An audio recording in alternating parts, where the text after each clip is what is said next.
지난 2년간 감춰왔던 각종 비밀들 서서히 드러나고 있습니다.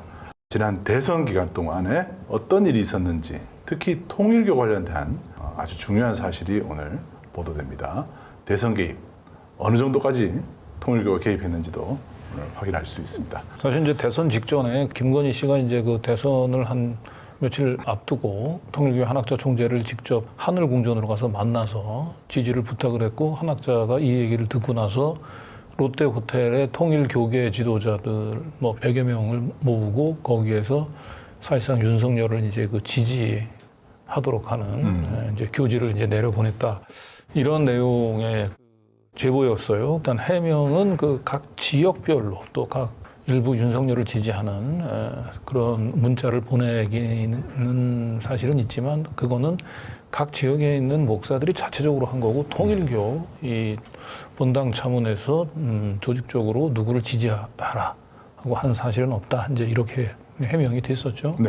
드디어 우리가 한 2년 만에 통일교가 지난 대선 과정에서 종교 지도자로서의 정치적인 중립 의무 를 위반하고 사실상 노골적으로 윤석열 후보의 지지를, 그것도 한학자 총재 의중이라고 하는 걸로 사실상 선거법을 위반한 사실들을 오늘 고발할 수 있을 것 같습니다. 통일교가 대선 때 개입했을 것이라는 의심은 강하게 있었어요. 맞습니다. 그리고 100억을 지원했을 것이다라는 그런 얘기도 돌았고요. 루머도 있었습니다.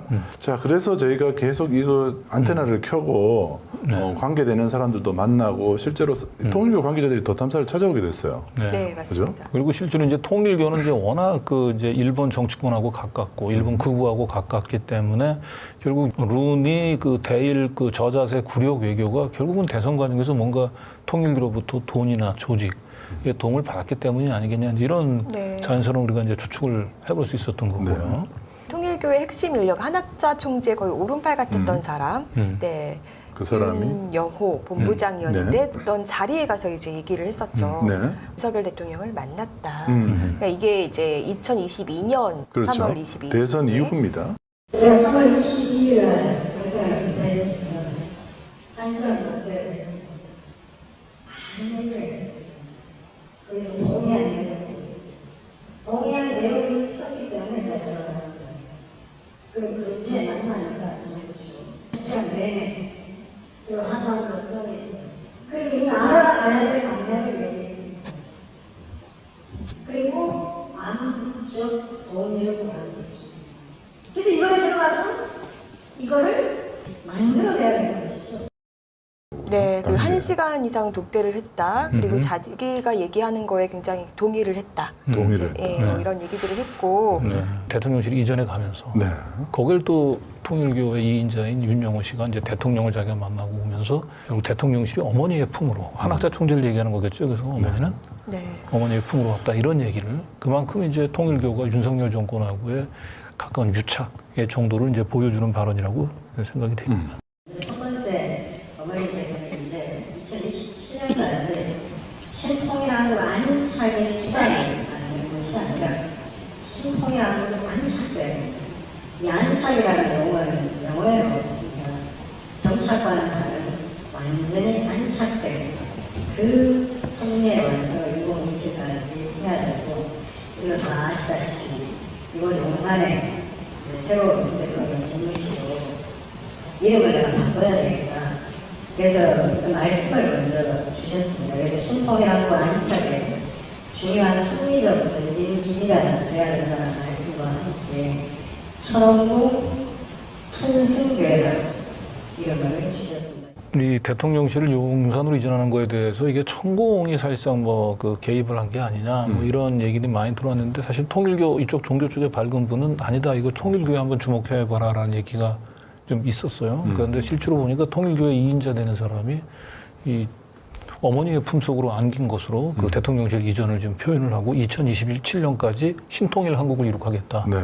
그러니까 윤석열 대통령의 임기 마지막 해 이 목표를 제시한 것이 그냥 예사로 보이지는 않습니다. 그렇죠. 통일교가 특히 이제 일본하고 가깝잖아요. 그러다 보니까 일본에 더 영향력이 더 크고요. 그래서 일본과 한국 사이에 이 양쪽을 다 연결할 수 있는 사람을 지금 뽑겠다는 얘기도 지금 계속 나오지 않습니까? 그렇죠. 자, 그런데 지금 이 말하는 이 사람 있잖아요, 윤영호. 네. 이 사람이 더 탐사 보도 이후에 이 자리에서 네. 밀려났다는 얘기가 있어요. 네, 네. 보직이 해임됐었습니다. 그래서 아. 저는 이제 저희 보도 때문인가라고 했는데 그 네. 당시에는 많은 분들이 아니라고 했었어요. 네. 근데 한 가지 확실한 거는 이분이 되게 이렇게 많이 말들을 하고 다녔기 때문에 이게 문제가 돼서 좀 밀려났다. 이런 것들은 좀 확인할 수가 있었고 네. 그런데 이제 선문대로 복귀를 하긴 했습니다. 선문대 부총장으로 지금 가 있습니다. 네. 하지만 한학자 씨의 옆에서는 조금 이제 멀어진 그렇죠. 전문대가 통일교랑 관련이 있나 보죠? 통일교 재단에서 운영하는 학교죠. 학교. 그렇군요. 그리고 2025년 선언이라는 게 있네요. 2027년까지 본인들이 어떤 신통일 한국을 안착하겠다라는 거였잖아요. 네. 근데 여기서 말하는 그 신통일 한국이 뭐냐면요. 그러니까 우리가 통일 한국을 만들기 위해서 뭐 미국이든 일본이든 주변국들의 도움이 있어야 되고 이 사람들과 다 친하게 지내야 되고 그렇죠. 그러니까 더 친일해야 되고 막 이런 논리거든요. 네. 근데 이제 사실은 좀 더 속내를 들여다보면 통일교 입장에서는 네. 그렇게 해석하고 뭔가 정복의 어떤 의미로 저는 가지고 간다고 생각하는데 그거를 2년 앞당겨서 2025년까지 해야 된다라고 최근에 9월 3일 날 선언을 한 9월 거예요. 3일이면은 불과 3일 전에 이걸 네. 2년을 당겨버렸어요. 네. 그러면 대통령 임기도 좀 당겨지나?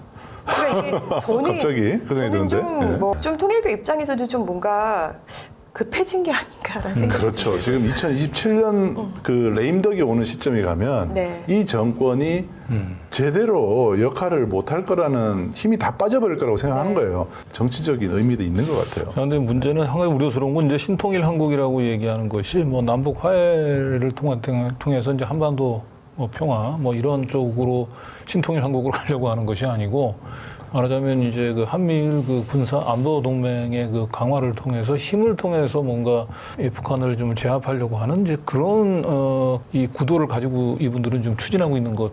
그 상단에 통일교가 있겠다라는 거거든요. 그리고 결국은 이제 이러한 프로젝트에는 결국 국내 친일파들의 그 뿌리 깊은 친일 컴플렉스들 이제 여기가 박혀 있는 거죠. 그래서 일본하고 안보 동맹을 강화하는 것이 결국은 우리의 미래, 우리의 통일을 지향하는 것이기 때문에 더 이상 과거에 우리가 연연해서 뭐 친일이다, 뭐 반일이다 이렇게 나누는 것 자체를 구시대 담론으로 만들려고 하는 그러한 이제 친일파들의 음모가 사실은 여기 또 숨어 있는 거죠. 네.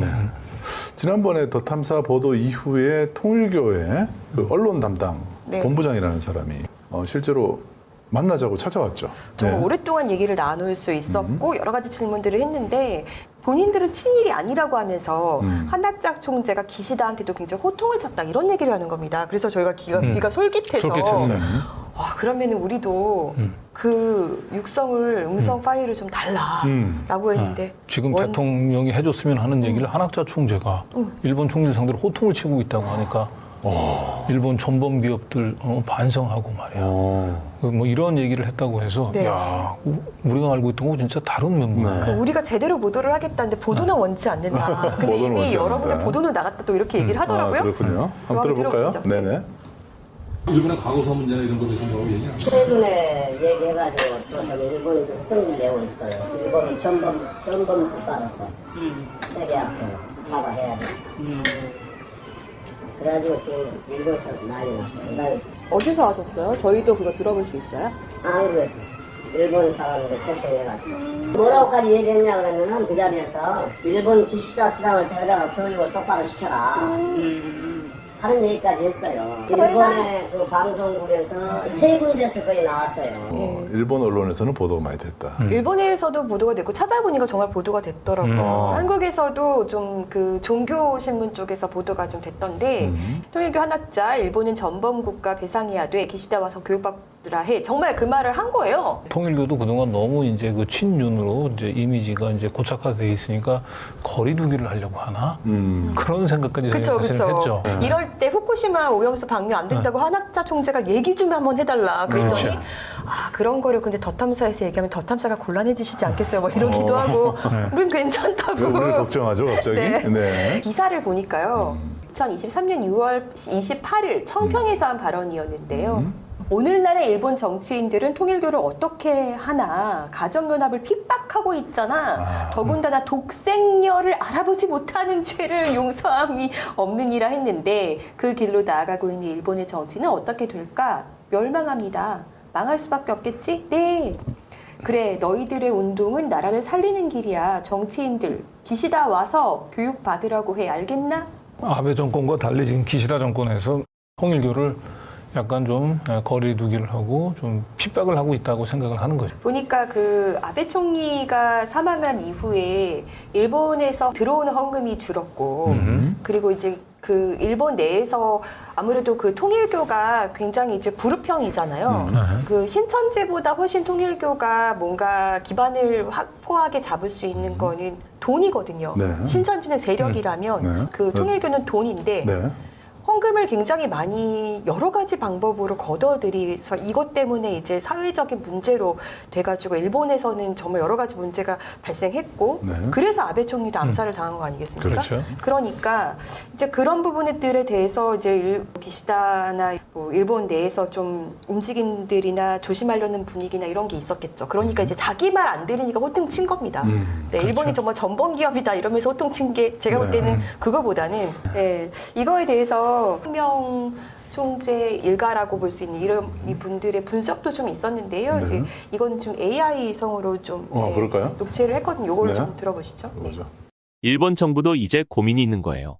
우리하고 연루됐던 자민당에서 지금 거의 180명 정도 명단이 나왔잖아요. 그러니까 기시다는 원래 우리하고 사이가 좋지 않아요. 그 친구는 아베한테 하도 당해가지고 거리를 두고 싶어 하는데 사실은 그 사람 밑에 있는 사람은 또 우리랑 엄청 친한 사람이야. 우리를 공격하는 일선에 서 있는 사람들은 다 공산당이거든. 왜냐하면 거기 명단은 별로 안 까였어. 그러니까 통일교 까고 비판하고 저녁에 전화하더라고 미안하다고. 근데 다들 그 생각을 하는 거예요. 우리 큰어머니도 정신 차리셔야 된다고. 그 청평에다 저렇게 돈 쳐놓고 저러면 안 돼요. 지금 아들들이 다 빠져나간 게 엄마의 그 뭐라 그럴까 독선적인 걸 아니까 고개를 흔드는 거잖아요. 아들도 다 똑똑한 애들인데 엄마는 인정을 안 하잖아요. 엄마 사고 난다고. 그러니까 기시다는 좀 거리를 두려고 한 거예요. 그러니까 이렇게 호통을 친 거고. 그래서 실제로 기사들을 좀 찾아보면요. 작년에 기시다가 그 통일교에 대한 조사를 지시했더라고요. 네. 전통적으로 그 통일교하고 일본 정치권은 굉장히 밀월 관계였는데 기시다 정권이 등장하면서 네. 또 아베가 결국은 통일교 문제 때문에 암살당한 것 때문에 기시다가 더욱더 좀 통일교에 좀 거리두기를 하려고 하는 것 같으니까 양쪽 사이 긴장감이 확실히 감도는 것 같습니다. 그렇죠. 근데 사실은 뭐 그럴 것 같진 않습니다. 실제로 일본 문부과학상 그 통일교 해산 명령 정부 판단한 사실이 없다. 또 이렇게 최근에 얘기를 했고 그 AI성우 대역으로 썼지만 얘기하잖아요. 기시다는 우리와 선을 긋는 분위기지만 그 아래 사람들이 다 우리랑 친하고 심지어 그 일본의 민주당 계열의 어떤 그런 의원들도 명단이 안 까였을 뿐이지 우리를 비판하고도 뒤로 전화한다. 이 정도로 일본의 어떤 정치권과 굉장히 친하다는 것들을 얘기해 주잖아요. 겉으로는 뭔가 제재를 할 것처럼 하더라도 실제로 그렇게 될 것 같진 않다. 그리고 저는 하나 또 눈여겨봐야 될 점이 이 지점인 것 같아요. 종교 지도자라고 하더라도 어떻게 한 나라의 총리한테 호통도 치고 기시다 정권하고는 이제 그 뭔가 불편하고 긴장된 관계였는데 이 기시다 정권하고 통일교가 뭔가 지금 화해 해빙 무드가 조성이 된 데는 뭔가 룬 정권의 역할도 좀 있지 않을까. 아무래도 룬 정권 입장에서는 통일교하고 지금 여러 가지로 볼 때 그 더할 나위 없이 지금 좋은 관계지 않습니까? 그러니까 결국은 한일 관계를 좀 부드럽게 이어가기 위해서는 역시 통일교가 또 역할이 중요하고. 자, 그 대협력 본부장이 또 헌금 강요 부분에 대해서도 어쨌든 이렇게 일본 내에서도 그래도 통일교와 조금이라도 선을 그으려는 어떤 그런 분위기들이 있는 거는 헌금 때문인 거잖아요. 그래서 제가 헌금은 왜 이렇게 많아? 조금 많이 건든 거 없어요. 여러 가지 방법으로 그러니까 이제 교회는 헌금이 수백가지예요. 어디나 마찬가지예요. 자, 우리 기자님 승진하면 감상금 되고 싶고 어떤 종교를 불문하고 헌금을 많이 강요하거나 거기서 뭔가 그런 일들이 벌어지면은 이제 그게 이제 사회적인 문제로 번지겠다 싶어요. 꼭 통일교라서가 아니라 개신교 안에서도 헌금 많이 강요하는 데들은 지적 많이 받습니다. 하여튼 지구상에 있는 목사나 스님이나 모든 사람들이 자기 돈으로 절 짓고 교회 짓는 사람이 있나요?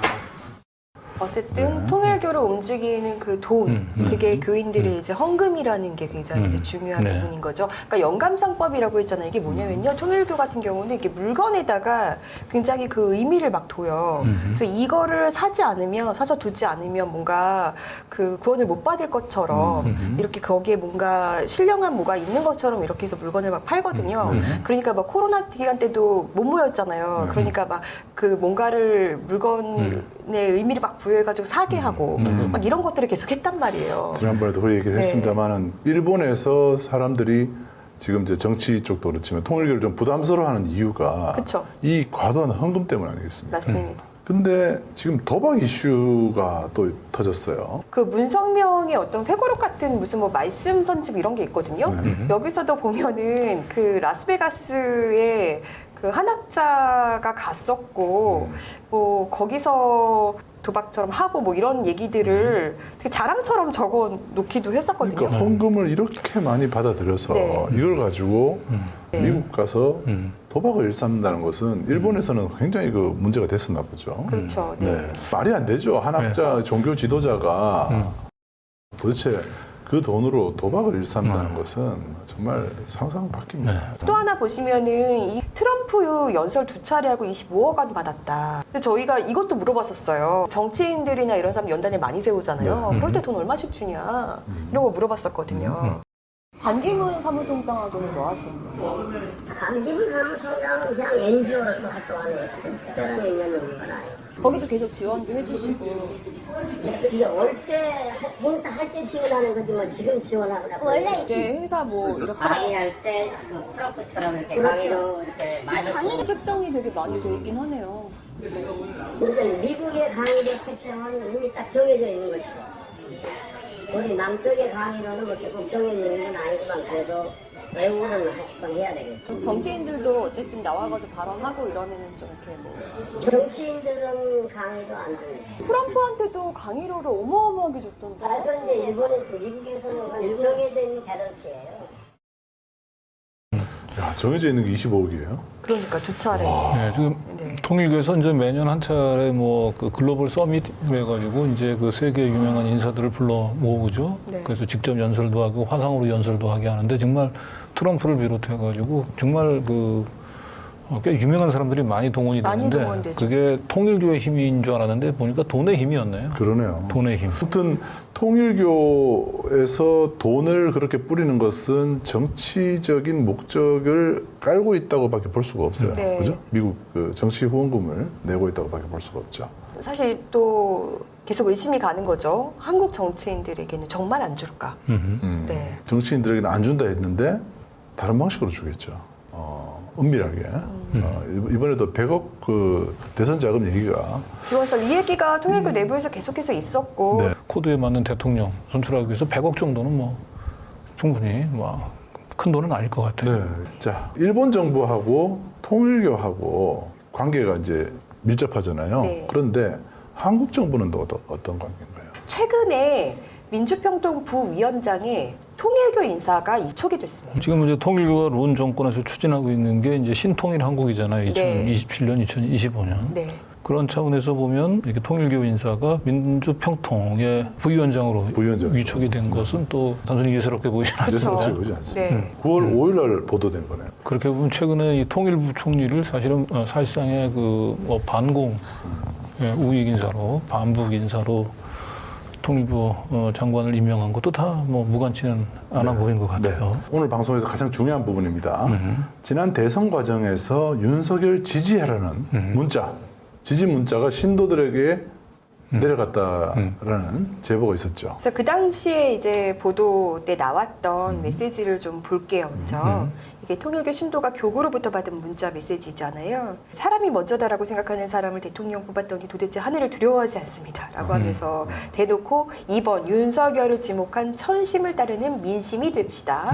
네, 이런 메시지도 있었고 그리고 서울 남부대교구 강남교구장의 메시지 내용에는 미국 펜스 전 부통령과 윤석열 후보가 이제 악수하고 있는 사진과 함께 이제 노골적으로 좀 뽑아라라는 어떤 그런 메시지들 이런 것들이 계속 이제 돈 거죠. 그리고 여기 보면은 일본 동경 식구. 근데 이게 지금 통일교에서는 그렇게 얘기했던 거잖아요. 그냥 각 교구별로 그냥 본인들이 그렇게 한 사람들이 있을 뿐인 거다. 네. 전체가 그렇게 뭐 중앙에서 내려보낸 건 아니다.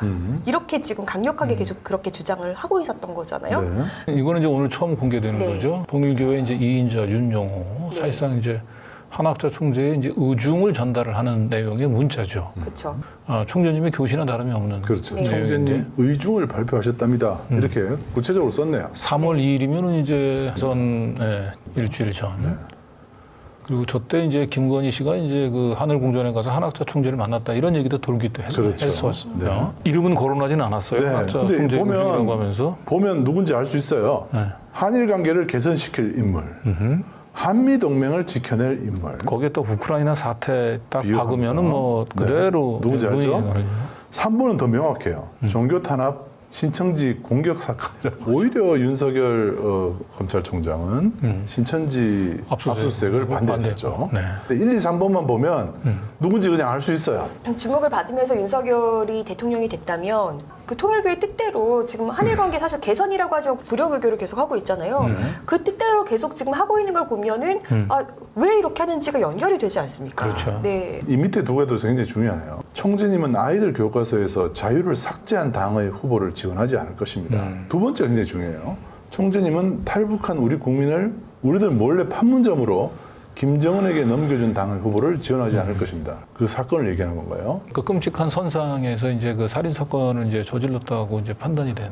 그래서 이건 가짜 귀순이라고 해서 이제 그 북한으로 돌려보냈던 사건이 있죠. 그 사건이군요. 그 사건. 누가 봐도 뭐 이거는 사실상 이재명을 찍지 말고 윤석열을 찍어야 우리 한학자 총재의 의중이다라고 하는 걸 뭐 쉽게 읽을 수가 있죠. 네. 그런데 여기서 그치는 게 아니라 저희가 그 문성명 일가에 계신 분 중에 한 분으로부터 실제로 이 카카오톡 메시지가 어떤 의미를 담고 있는지를 얘기해준 녹취를 입수했습니다. 오늘 이게 제일 중요합니다.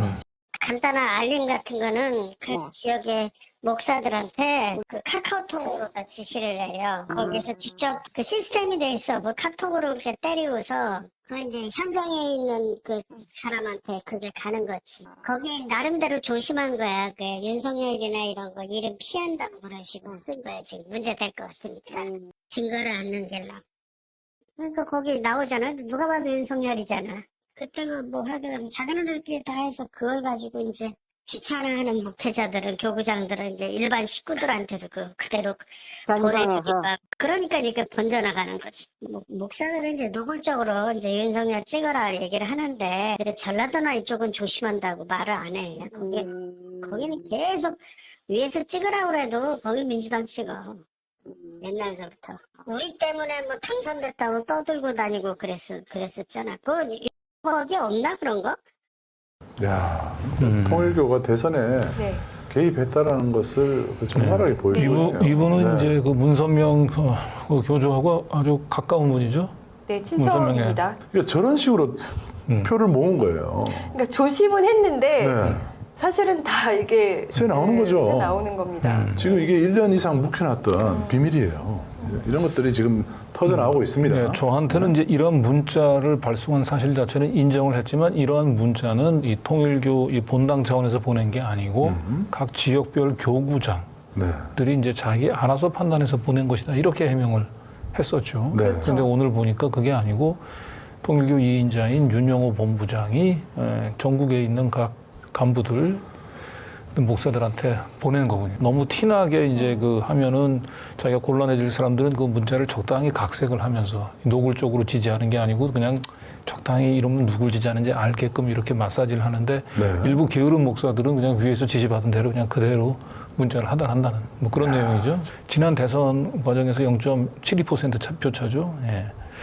이 승부는 이런 데서 사실은 이제 그렇죠. 결정이 난 거. 통일그룹 대외협력 본부장이 와서 저희랑 나눈 얘기들도 그 해명하는 걸 이제 들어보시면 이 앞서 이제 저희가 보여드린 요 증거 요런 것과 또 맞아 떨어지는 대목들이 있거든요. 그래서 앞으로 그것들을 또 보실 텐데 대선에서는 당신들 자원이 필요하다.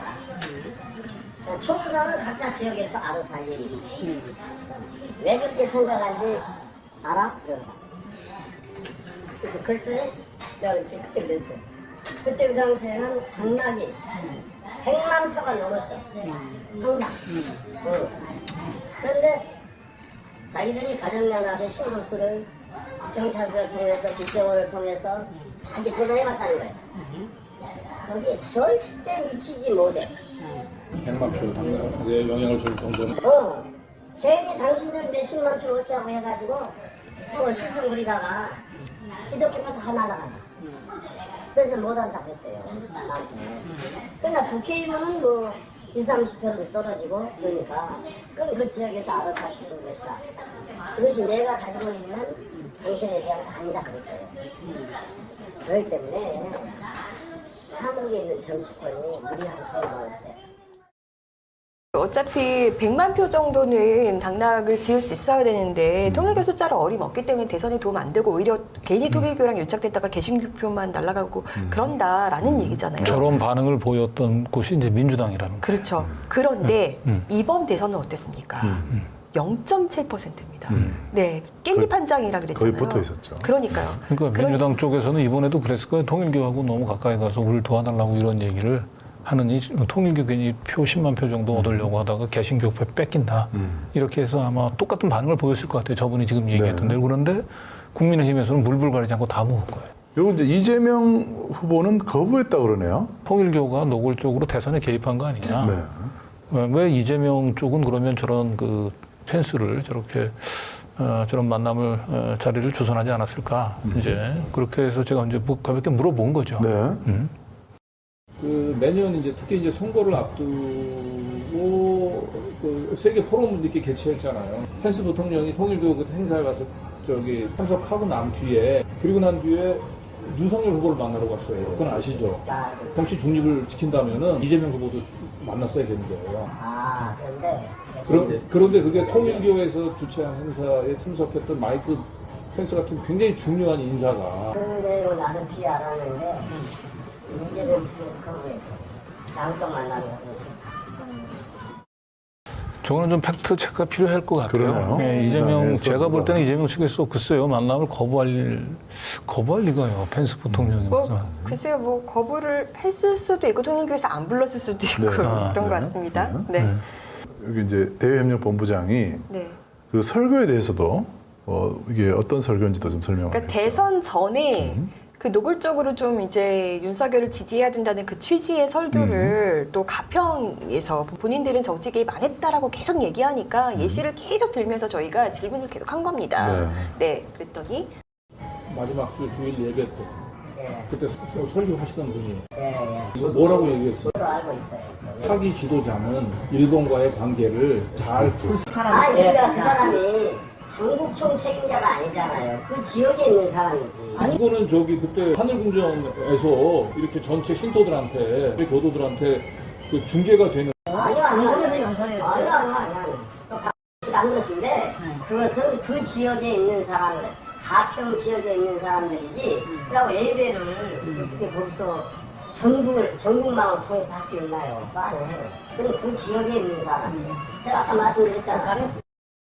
이거는 그냥 핑계에 불과한 거고 중앙에서 지역으로, 지역에서 신도들에게 네, 이렇게 내려가고. 그 하늘궁전에서 하는 예배는 그 온라인으로 중계하거든요. 네. 그러니까 가평 지역에서만을 대상으로 한 게 아니고 가평 지역만을 대상으로 하면 굳이 온라인으로 중계할 필요가 없죠. 그러면서 이런 얘기도 합니다. 이렇게 자꾸 그 통일교 인사들 중에 자꾸 정치인들 만나고 자랑하는 사람들이 생겨서 그러니까 골치가 아픈 거예요. 이 통일교가 자꾸 이제 윤석열 정권하고 유착돼 있다라고 하는 오해가 있으니 하나님 총장은 그건 오해다. 그냥 정치적인 중립을 그런 부분들에 대해서 윤석열 정부하고 저의 제가 한국의 총책임자를 한 8분 모셨거든요.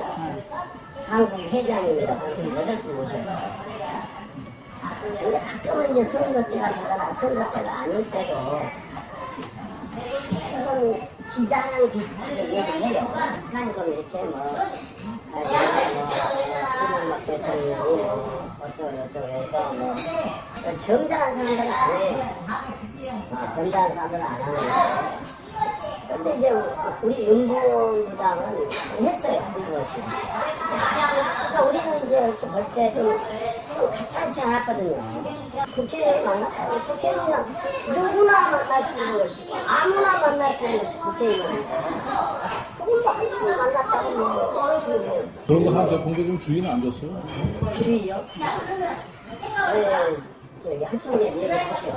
정치에 대한 얘기가 개별적으로 만나서 얘기하는 것은 하지만 공개적으로 하는 것은 배우면 안 된다. 그러면서 이제 중요한 얘기를 합니다. 예. 그 선거 전에 통일교에서 지역 표심을 좀 자기들끼리 파악을 한다는 겁니다. 네네. 그러니까 이제 선거 개입은 하지 않는데 도대체 이거는 왜 파악을 하는 거죠? 통일교가 왜 선거 때 그렇게 전화로 표심에 왜 관심이 여론조사 있어요? 기관도 아니고 그러니까요. 정당도 아닌데 그러니까요. 네. 근데 통일교에서도 비슷한 조사를 하는군요. 이미 정치권에서는 우리의 신도들의 투표 상황을 잘 알아요.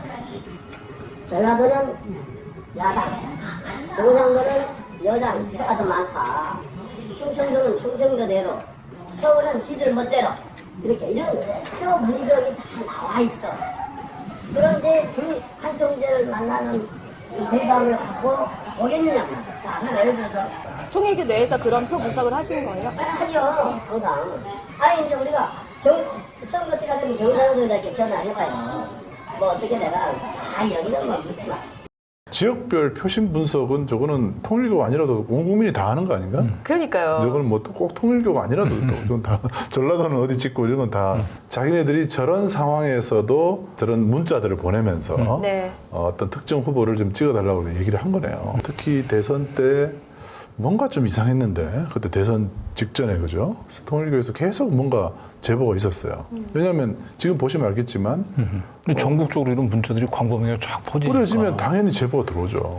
통일교는 막 얘기가 많이 나왔어요. 그 심지어 그 100억 얘기도 나오고 막 그랬던 거잖아요. 그 윤영호 본부장한테 한번 연락을 해보셨다면서요? 네, 이번에도 했는데 역시 계속 답은 없습니다. 전화도 네. 안 받고요. 당시 후보를 뽑으라는 주제의 카톡을 돌린 것도 부총장님이라고 하던데 확인 부탁드린다라고 했지만 답이 없습니다. 100억 지원설은 끝내 확인이 되지는 않았습니다. 이건 다음 취재의 몫으로 남겨두겠습니다. 제보를 기다리겠습니다. 그 대선 전에 김건희 씨가 정말 만났다고 하던데 한학자를 이런 얘기는 왜 나오는 거냐라고 얘기를 했는데 김건희 씨가 좀 이제 하늘궁전 다녀갔다라고 하는 그 얘기는 왜 나온 거예요?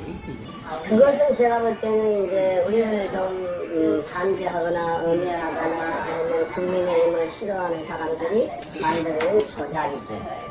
예. 그 리틀앤젤레스 그 며느리분 만났다는 얘기도 있던데.